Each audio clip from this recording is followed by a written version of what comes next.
இன்னைக்கு இந்த வீடியோவில் மிக அதிரடியான ஒரு ஜோதிட தாள்களை தான் இப்போ இந்த வீடியோவில் வந்து பார்க்க போகிறோம். ஸோ என்ன ஜோதிட தாள்களை பார்க்க போகிறோம் அப்படிங்கிறத இன்ட்ரோவில் ஷேர் பண்ணுறேன். என்ன ஜோதிட தாள்களை பார்க்க போகிறோங்கிறத ஃபஸ்ட்டு தெரிஞ்சுக்குங்க. தற்போது 2025 ஆண்டில் ஆங்கில மாதத்தில் 9வது மாதமான செப்டம்பர் மாதமானது நடந்துட்டு இருக்கு. இந்த செப்டம்பர் மாதம் ஆன்மீக ரீதியாக ஜோதிட ரீதியாக சாதாரண மாதம் கிடையாது, மிகவும் எச்சரிக்கையான மாதம் என்று சொல்லலாம். ஆக்சுவலி இந்த மாதத்தில் மிக எச்சரிக்கையான ஒரு நாளானது வந்திருந்தது. அது என்னைக்குன்னா செப்டம்பருடைய 21 அன்னைக்கு தமிழ் மாதம் 6வது மாதமான புரட்டாசியுடைய 5ஆம் நாள் கிழமை ஞாயிற்றுக்கிழமை. இந்த ஞாயிற்றுக்கிழமை புரட்டாசியில பெரிய அமாவாசையான மகாலயபட்ச அமாவாசையானது வந்திருந்தது. இந்த அமாவாசையுடைய நாளில் சூரிய கிரகணமும் நடைபெற்றது. இதனால சூத காலமானது ஏற்பட்டிருக்கு. அதனால இனி வரக்கூடிய சில நாட்களுக்கு ஒவ்வொரு ராசிக்காரங்களுக்கும் அமாவாசையினால இந்த பலன் கிடைக்கும் என்பது குறிப்பிடப்படுது. அதில் தனுசு ராசிக்காரங்களுக்கு என்ன பலன் கிடைக்குங்கிறத இந்த வீடியோவில் ஷேர் பண்ண போகிறேன். தனுசு ராசியில் பிறந்த நேயர்கள் வீடியோவை ஸ்கிப் பண்ணாமல் பாருங்கள்.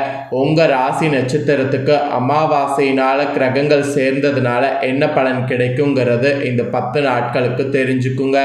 இந்த 10 நாட்களுக்கு உங்களுக்கு கிடைக்கக்கூடிய பலனை தெரிஞ்சு இதற்கேற்ப நடந்து பலன் பெறுங்க. சரி, அமாவாசை பலன்களை வாங்க இப்போ இந்த வீடியோவில் அதிரடியாக டீட்டெயிலாக பார்க்கலாம். அமாவாசை பலன்களை உங்கள் ராசிக்கு நீங்கள் பார்க்கறதுக்கு முன்னாடி இந்த பெரிய அமாவாசையில் ஒரு பரிகாரம் செய்திருக்கணும். அப்படி செய்ய தவறுனவங்க இந்த வீடியோ பார்த்ததுக்கு பிறகு இன்றிலிருந்து இந்த பரிகாரம் செய்யுங்க. இது ஒரு பச்சரிசி பரிகாரம். இதை நீங்கள் செய்கிறது ரொம்பவே நல்லது. சரி, எப்படி செய்யணும் அப்படிங்கிறத வாங்க பார்க்கலாம். எல்லாருடைய வாழ்விலுமே தீராத கஷ்டம் என்ற ஒன்று கட்டாயம் இருக்கும். அந்த கஷ்டத்தை சரி செய்ய எவ்வளவோ இறை வழிபாடு செய்திருப்பீங்க, எவ்வளவு வேண்டுதல்களையும் நிறைவேற்றிருப்பீங்க. ஆனால் உங்களுடைய கஷ்டத்திற்கு ஒரு தீர்வு கிடைத்திருக்காது. அப்பேற்பட்ட ஒரு துன்பம் விலக இந்த பரிகாரத்தை இன்றிலிருந்து செய்து பாருங்க. ஏன்னா இது அமாவாசையுடைய சூதகால நாட்கள். இந்த பரிகாரத்தை இன்றே துவங்குங்க. அடுத்த அமாவாசை திதி வருவதற்குள் உங்களுடைய அந்த குறிப்பிட்ட தீராத துன்பத்திற்கு ஒரு தீர்வினை கடவுள் நிச்சயம் காண்பித்து கொடுப்பார். இந்த பிரச்சனைக்கு தான் இந்த பரிகாரத்தை செய்ய வேண்டி என்ற எந்த கட்டாயமும் இல்லை. உங்களுடைய மனதிற்கு உங்களுக்கு சுமையை தரக்கூடிய பாரம் எது, கஷ்டம் எதுங்கிறது இருக்குல்ல, அது தீர நீங்கள் இந்த பரிகாரம் செய்யலாம். உதாரணத்திற்கு திருமணம் வேண்டுமா, கடன் சுமை குறைய வேண்டுமா, உடல் உபதைகள் தீர வேண்டுமா, குழந்தை வர வேண்டுமா, அல்லது கணவருக்கு வேலை வேண்டுமா, இல்லை மனைவிக்கு ஆரோக்கிய தேவையா, இந்த மாதிரி எது வேண்டும் என்றாலும் அந்த இறைவனிடம் கேளுங்க, முன்னோரிடம் கேளுங்க, குலதெய்வத்திடம் கேளுங்க. நிச்சயம் நீங்கள் கேட்டது உங்களுக்கு ஒரு மாதத்துக்குள் கிடைத்துவிடும். அப்பேற்பட்ட பரிகாரம் செய்வதற்கு ஏதேனும் சிரமம் இருக்குமா அப்படின்னு கேட்டிங்கன்னா அதெல்லாம் எதுவுமே இல்லை. மிக மிக சுலபமான பரிகாரம் தான் இது. ஈஸியாக செய்திடலாம். சரி, அமாவாசை பரிகாரம் இப்போ பார்க்கலாமா? தினமுமே காலையில் சமைப்பதற்கு முன்பு ஒரு சின்ன டம்ளர் அளவு பச்சரிசி எடுத்து ஒரு பாத்திரத்திலையோ அல்லது ஒரு கேரி பேக்லையோ சேகரித்து வர வேண்டும். இவ்வளவுதான் பரிகாரம். தினமுமே இந்த பச்சரிசி எடுத்து அந்த பையில சேகரிக்கும் போது முன்னோர்களையும் குலதெய்வத்தையும் வேண்டிக் கொள்ள வேண்டும். அறிந்தோ அறியாமலோ ஏதேனும் பாவங்கள் செய்திருந்தா, ஏதேனும் தவறுகள் செய்திருந்தா அதற்கான மன்னிப்பு கிடைக்க வேண்டும் என்று பிரார்த்தனை வைத்து கொள்ளுங்க. ஸோ அமாவாசையில் நீங்கள் தொடங்கியிருக்கணும். அப்படி இல்லைன்னா இன்று இந்த பரிகாரத்தை செய்ய தூங்குங்க. தினம் ஒரு டம்ளர் பச்சரிசியை தனியாக சேகரிங்க. அடுத்த அமாவாசை நாள் அன்று ஒரு குறிப்பிட்ட அளவு அரிசி சேர்த்து இருக்கும் அல்லவா, அந்த அரிசியோட 1/2 கிலோ வெல்லம் சேர்த்து 100 ml குறைந்தபட்சம் நெய் வாங்கி அந்த பச்சரிசியுடன் வைத்து யாராவது ஒருவருக்கு இது அப்படியே தானம் கொடுத்து விட வேண்டும். அதிகபட்சம் உங்களால் எவ்வளவு நெய் வாங்கி கொடுக்க முடியும் என்றாலும் இந்த அரிசியோடு வைத்து அந்த நெய்யையும் தானம் கொடுங்க. இவ்வளவுதான் பரிகாரம். தானம் கொடுத்து விட்டு திரும்பி பார்க்காம வீட்டுக்கு முகம் காய்கால்களை அலும்பிக்கொண்டு உங்களுடைய வேலையை நீங்கள் செய்யலாம். இந்த பரிகாரத்தை மட்டும் உங்கள் ராசிக்காரங்க ஒரு முறை செய்து பாருங்கள். உங்கள் வேண்டுதலானது உடனே பலிக்கும். எந்த கோரிக்கை நிறைவேற வேண்டும் என்று அமாவாசை நாளில் இந்த பரிகாரத்தை தூங்குறீங்களோ அந்த வேண்டுதல் அடுத்த அமாவாசை திதியில் பலித்திருக்கும். இதுதான் இந்த வேண்டுதலுக்கும் பிரார்த்தனைக்கும் உண்டான மகிமை. முன்னோர்களையே குலதெய்வத்தை நினைத்து இது தினமும் கைப்பிடி பச்சரிசி தானம் செய்வதாக அர்த்தம். நீங்கள் கொடுத்த இந்த தானம் உங்கள் கர்ம வினைகளை எல்லாம் கழித்து உங்களுக்கான நற்பலன்களை கொண்டு வந்து சேர்க்கும். நம்பிக்கை இருக்கக்கூடிய தனுசு ராசிக்காரங்க இந்த பரிகாரம் இன்றே செய்ய ஸ்டார்ட் பண்ணுங்க. அடுத்த அமாவாசைக்குள்ள உங்களோட தலையெழுத்து நிச்சயம் மாறும். ஸோ இதுதாங்க பரிகாரம். ஸோ இப்போ உங்களுக்கு ஜோதிட ரீதியாக உங்கள் ராசிக்கான பலன்கள் என்னங்கிறத முழுமையாக சொல்ல போகிறேன். உங்கள் ராசிக்கான பலனை முழுமையாக இந்த வீடியோவில் தனுசு ராசிக்காரங்க தெரிஞ்சுக்குங்க. தனுசு ராசி மூலம் பூரடம் உத்திராடம் 1ஆம் பாதத்தில் பிறந்தவங்களுக்கு நான் சொல்லக்கூடிய கணிப்பு கரெக்டாக இருக்கும். ஸோ தனுசு ராசி இந்த நட்சத்திரத்தில் பிறந்தவங்க வீடியோ ஸ்கிப் பண்ணாமல் பாருங்கள். ஃபஸ்ட்டு கிரகநிலை உங்களுக்கு இந்த அமாவாசையினால் எப்படி அமைஞ்சிருக்குங்கிறத சொல்கிறேன்.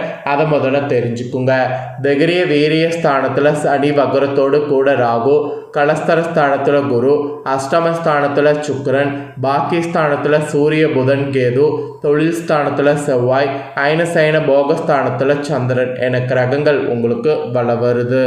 இந்த அமாவாசையில் ஒரே ஒரு கிரக மாற்றம் மட்டும் இருக்குது. அது தொழில் ஸ்தானத்திலிருந்து புதன் லாபஸ்தானத்துக்கு மாறுறாரு. இந்த கிரக மாற்றங்களுடைய அமைப்பு இதெல்லாம் வைத்து உங்களோட ராசிக்கு என்ன பலன்கள் அப்படிங்கிறது குறிப்பிடப்பட்டிருக்கு. அதை தான் இந்த வீடியோவில் சொல்ல போகிறேன். தனுசு ராசிக்காரங்க உங்களுக்கான பலனை தெளிவாக இந்த வீடியோவில் தெரிஞ்சுக்குங்க. எந்த நேரத்திலையும் தகுதி குறையாமல் செயல்படக்கூடிய தனுசு ராசினருக்கு நீங்கள் உயர்ந்த எண்ணங்களை உடையவர்களாக இருப்பீங்க. இனி வரக்கூடிய நாட்கள் பேச்சின் இனிமையால் காரியம் கைகூடும், சுப பலன்கள் ஏற்படும், எதிர்பார்த்த உதவிகள் கிடைக்கும். ஆனாலும் எதிலுமே கூடுதல் கவனத்தோடு செயல்படுவது நல்லது. தொழில் வியாபாரம் திருப்தியாக நடக்கும், எதிர்பார்த்த பண உதவி கிடைக்கும். வாடிக்கையாளர்களை அனுசரித்து செல்வது ரொம்ப ரொம்ப ரொம்ப இனி வரக்கூடிய நாட்கள் நல்லது. உத்தியோகத்தில் இருப்பவங்க அலுவலக வேலையாக அலைய வேண்டியது இருக்குது. புதிய பொறுப்புகள் சிலருக்கு கிடைக்கலாம். வெளிநாடு முயற்சிப்பவர்களுக்கு அனுகூலம் கிடைக்கும். குடும்பத்தில் சகஜ நிலை காணப்படும். உறவினர்கள் மூலம் நல்ல தோள்கள் சேரும். கணவன் மனைவிக்கிடையே இருந்த இடைவெளிகள் முற்றிலும் குறையும். குடும்பத்தினரோடு ஆன்மீக பயணம் செல்லக்கூடிய நிலை உருவாகும். மற்றவர்கள் ஆலோசனை கேட்டு உங்களை நாடி வருவாங்க. உங்கள் குடும்பத்தை விட்டு பிரிந்து சென்றவர்கள் மீண்டும் சேர்வாங்க. பெண்களுக்கு எதிர்பார்த்த உதவிகள் கிடைக்கும். கூடுதல் கவனத்தோடு செய்யக்கூடிய காரியங்கள் சாதகமான பலனை தரும். அப்புறம் அரசியல்வாதிகளுக்கு கட்சி தலைமையின் ஆணையை மீறி தனி கவனம் கொடுக்க வேண்டாம். தொகுதி மக்களிடம் நெருங்கி பழகுவது அவசியம். கலைத்துறையில் இருக்கிறவங்களுக்கு வெளிநாட்டு பொது நிறுவனங்கள் உங்களுக்கு வாய்ப்பளிக்கும். அயராது உழைப்பால் சில நுணுக்கங்களை கற்றுக்கொள்ளணும். மாணவர்களுக்கு கூட மற்றவர்களை அனுசரித்து செல்வது ரொம்பவே பார்த்தீங்கன்னு வச்சுக்கோங்களேன் நல்லது. கல்வியில் திருப்தி உண்டாகும். ஸோ இந்த மாதிரி தான் உங்களுக்கு பலன்கள் இனி கிடைக்கும். இதற்கேற்ப தனுசு ராசிக்காரங்க நடந்துக்குங்க. இதில் மூலமில் பிறந்தவங்களுக்கு இனி நாட்கள் மனதில் தன்னம்பிக்கை கூடும். துணிச்சலாக எதில் ஈடுபடணும். சந்திரன் சஞ்சாரம் உங்களுடைய எண்ணப்படியே எதையும் செய்து முடிக்கக்கூடிய சூழ்நிலையை ஏற்படுத்தும். மற்றவர்களுடைய பிரச்சனைகளுக்கு தீர்வு காண்பதில் நாட்டம் செல்லும். கௌரவ அந்தஸ்து உயரும். வீண் செலவுகள் உண்டாகும். இதே பூரபடமில் பிறந்த நட்சத்திரக்காரர்களுக்கு இனி நாட்கள் தொழில் வியாபாரத்தில் இருப்பவங்க உங்களுடைய தொழில் விரிவாக்கம் செய்யக்கூடிய முயற்சியில் ஈடுபடணும். அதற்கு தேவையான பண உதவி கிடைக்கப்பெறும். ஆனால் போட்டிகள் பற்றிய கவலை தோன்றும். சமாளிக்க முயற்சி பண்ணும். அப்புறம் உத்திராட 1ஆம் பாதத்தில் பிறந்தவங்களுக்கு இனி நாட்கள் உத்தியோகத்தில் இருப்பவங்க உங்களுடைய திறமையால் அலுவலக பணியை சிறப்பாக செய்வீங்க. புதிய தொடர்புகள் மகிழ்ச்சி தருவதாக இருக்கும். குடும்பத்தில் சுபகாரியம் நடைபெறும். மனைவி குழந்தைகளோடு சந்தோஷமாக பொழுத கழிக்கணும். ஆன்மீக பணிகளில் நாட்டம் அதிகரிக்கும். பொன்பொருள் சேர்க்கை உண்டாகும். ஸோ அந்த சேர்க்கையை மட்டும் மிஸ் பண்ணிடாதீங்க. இந்த மாதிரி உங்கள் நட்சத்திரத்துக்கு ஏற்பவோ இதுதான் நடக்கும் என்பது குறிப்பிடப்பட்டிருக்கு. குறிப்பிடப்பட்டதை தெளிவாக இந்த வீடியோவில் வந்து உங்கள் ராசிக்கு ஷேர் பண்ணிட்டேன்.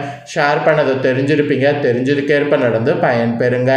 நீங்கள் இதை பார்த்து பயனடைகிறது போல் உங்கள் ஃப்ரெண்ட்ஸ் ஃபேமிலியில் இருக்கிறவங்களும் பார்த்து பயன் பெறணும் அப்படின்னு நினச்சிங்கன்னா வீடியோ லைக் பண்ணி உங்கள் ஃப்ரெண்ட்ஸ் ஃபேமிலிக்கு ஷேர் பண்ணுங்கள். உங்கள் ஃப்ரெண்ட்ஸ் ஃபேமிலியில் இருக்கிறவங்களும் வீடியோ பார்க்கட்டும். அவங்களும் தனுசு ராசிக்காரங்களாக இருந்தாங்கன்னா இந்த தாள்களை தெரிஞ்சு இதற்கேற்ப நடந்து பலனடையட்டும். இதே போல் புதிய அப்டேட்டான நிறைய வீடியோ நம்ம சேனலில் போடப்படும்.